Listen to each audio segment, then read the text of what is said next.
Hi, I'm Chris Roche. I'm here with Vikram Sharma. And Vikram, why don't you tell us a little bit about what you're doing and a little bit about your startup story? So for the last 6 years, I've been with a company called ShopLocal, and the business of ShopLocal is really to help the advertiser connect with consumers, particularly with the Sunday ads. So people for 50 years have been inspired to do shopping by the ads that they see in the Sunday papers. And as consumer media consumption has changed, it's been important to find ways to connect with the consumer in digital forms of media as well. So we work with advertisers to say, hey, let me take those Sunday ads and put them online for you. And then even get smarter about it and say, let's not show everybody everything, but let's reach out to each person and give them personalized, targeted experiences of the product that they might find most interesting.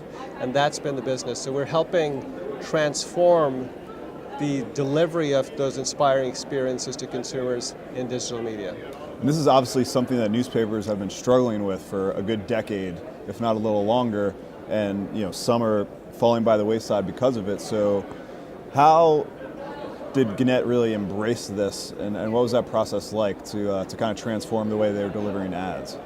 Okay, I think the only conclusion you can draw that the people at Gannett are wicked smart. I mean, they were thinking ahead and they said, okay, it's not going to just be about print, it's going to evolve to multimedia, so we should make sure that we have those kind of diversified assets in place, and that's the acquisition of ShopLocal. Gotcha.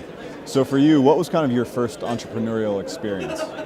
So my first entrepreneurial experience was at a different company. It was a company called IRI, where we built databases for marketers, where we aggregated data to help them understand what kind of sales they were tracking in individual retailers, and also how their promotions were influencing those sales. So marrying up the ads that you were seeing in print, as well as inside the store, to say how do these things influence what people buy.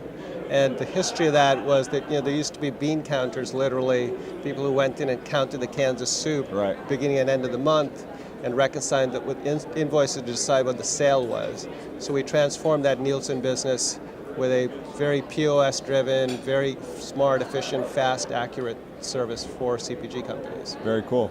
So you're based in Chicago, correct? Based in Chicago. And so what's the kind of innovation startup atmosphere like in Chicago, do you think? That's a great question, because that has really changed in the last several years. So I remember we built this company, IRI, a $500 million technology-based business. And I remember when I left IRI, nobody had ever heard of us. I mean, a $500 million technology-based business in Chicago, there were probably two of them, and nobody had any idea what the heck it was we did. And that has really changed in the last several years. So I'd say even 5 years ago, it didn't feel like there was enough sensitivity to it or enough of a critical mass around that kind of thing.